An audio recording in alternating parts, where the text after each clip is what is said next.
14 pays présents sur les 28 membres de l'organisation, 11 présidents, un vice-président et 2 premiers ministres venus tous à N'Djamena pour la relance des activités de la communauté des États sahélo-sahariens, la CENSAD.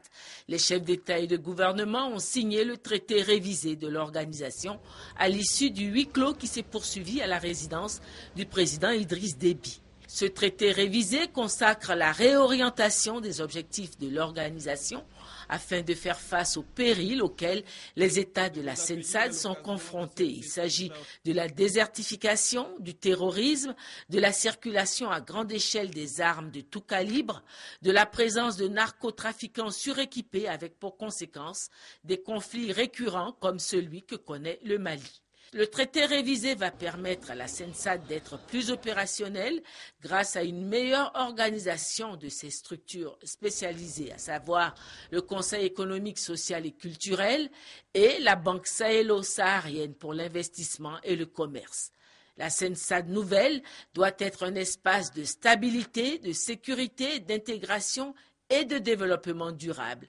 Prenant la parole, le président de la République Alassane Ouattara, président en exercice de la CEDEAO, s'est dit heureux de participer pour la première fois au sommet de la CENSAD. Il a salué le président du Tchad, président en exercice de l'organisation, pour sa participation au sommet extraordinaire de la CEDEAO qui s'est tenu à Abidjan au mois de janvier.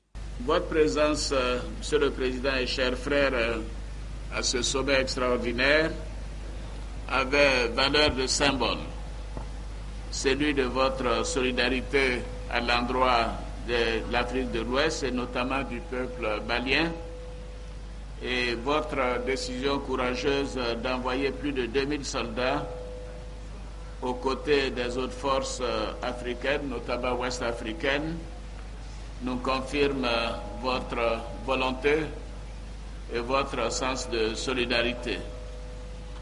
En ma qualité de président en exercice de la CEDEAO, qu'il me soit permis à l'occasion de ce sommet de vous rendre hommage, à la fois pour votre vision, votre engagement à nos côtés. Le président tchadien a souligné que la refondation de la CENSAD est nécessaire après plus de 12 années de fonctionnement. Cette mutation était rendue nécessaire par le bilan mitigé, voire globalement négatif, tiré de 12 années d'exercice d'existence de la CENSAD. Les principales innovations de cette révision, c'est le projet de création d'un conseil permanent chargé du développement durable et d'un conseil permanent pour la paix et la sécurité.